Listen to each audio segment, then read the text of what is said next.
Already know the zbll. How? Well, this is a pretty easy zbll to recognize, where you see these two corners match and these two match, as you can see in color terms.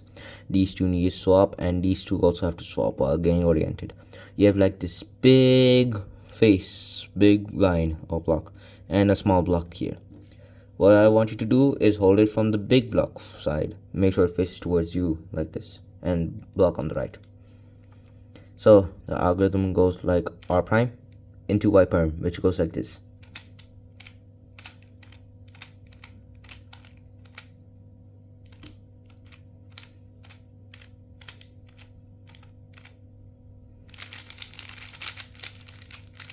Here it is a little bit sped up. So yeah, that's it.